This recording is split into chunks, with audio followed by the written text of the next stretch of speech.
നമസ്കാരം. Raf talk ഫുട്ബോളിലേക്ക് അവർക്കും സ്വാഗതം. ഇറ്റാലിയൻ ഫുട്ബോൾ വീണ്ടും പ്രതിസന്ധിയിലേക്ക് വീഴുകയാണ്.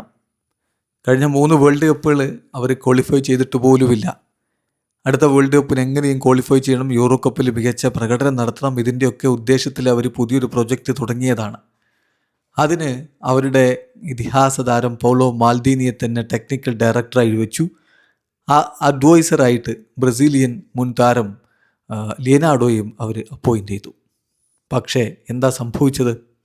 കോച്ചിന് വേണ്ടിയിട്ടുള്ള തിരച്ചിൽ പെപ് ഗാർഡിയോളയെ സമീപിക്കുന്നു, ആഞ്ചലോട്ടിയെ സമീപിക്കുന്നു, ഒടുവിൽ അവർ ആൻഡ്രിയ പിർലോയിൽ ഉറപ്പിക്കുന്നു. പക്ഷേ പിർലോ ഒരു റഷ്യൻ ബെറ്റിംഗ് ബ്രാൻഡുമായിട്ട് കൊളാബറേഷൻ ഉണ്ട് അദ്ദേഹത്തിന് എന്ന് പറഞ്ഞുകൊണ്ട് ആ അപ്പോയിൻമെൻറ്റ് ഇറ്റാലിയൻ ഫുട്ബോൾ ഫെഡറേഷൻ്റെ പ്രസിഡൻറ്റ് സമ്മതിച്ചില്ല. അതോടുകൂടി തങ്ങൾക്ക് ഈ പണി പറ്റില്ല, ഇത് ഇനി തുടരാൻ താല്പര്യമില്ല എന്ന് പറഞ്ഞുകൊണ്ട് പൗലോ മാൽദീനിയും അതുപോലെ ലിയനാർഡോയും തങ്ങളുടെ സ്ഥാനം രാജിവെച്ചിരിക്കുകയാണ്. ഇനി വീണ്ടും ഇറ്റലി 1 നിന്ന് തുടങ്ങണം. എന്തായാലും നമ്മൾ ആ റിപ്പോർട്ടിലേക്കൊന്ന് പോവുകയാണ്. ഫബ്രിസിയോ അടക്കമുള്ളവർ റിപ്പോർട്ട് ചെയ്യുന്നു, പൗലോ മാൽദീനിയും ലിയനാർഡോയും അവരുടെ ഇറ്റാലിയൻ ഫുട്ബോൾ ഫെഡറേഷനിലുള്ള ടെക്നിക്കൽ ഡയറക്ടർ ആൻഡ് അഡ്വൈസർ ഈ 2 സ്ഥാനങ്ങൾ രണ്ടുപേരും രാജിവെച്ചിരിക്കുകയാണ്. ഇതോടുകൂടി വെറും 10 ദിവസത്തിനുള്ളിൽ ഈ അവരുടെ പുതിയ പ്രൊജക്റ്റ് അവിടെ അവസാനിക്കുന്നു.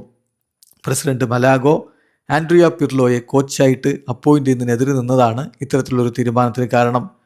പ്രസിഡന്റ് പിർലോയെ അപ്പോയിൻ്റ് ചെയ്യുന്നത് അപ്രൂവ് ചെയ്യാതിരിക്കാനുള്ള കാരണം റഷ്യൻ ബ്രാൻഡ്സുമായിട്ടുള്ള അദ്ദേഹത്തിൻ്റെ കൊളാബറേഷനാണ്. മാൽദിനിയും ലിയനാർഡോയും പിർലോയെ മാത്രം കോച്ചാക്കി വെച്ചാൽ മതി എന്ന തീരുമാനത്തിലായിരുന്നു. അവരുടെ താല്പര്യത്തിനെതിരായിട്ട് പ്രസിഡന്റ് നിലപാടെടുത്തതോടുകൂടി ഇമ്മീഡിയറ്റ്ലി അവരവരുടെ റോളിൽ നിന്ന് രാജിവെച്ചിരിക്കുകയാണ് എന്നാണ് ഇപ്പോൾ ഫബ്രിസിയോ റിപ്പോർട്ട് ചെയ്യുന്നത്. തീർച്ചയായിട്ടും ഇത് നമ്മൾ ഇന്നലെ തന്നെ പറഞ്ഞിരുന്നതാണ്.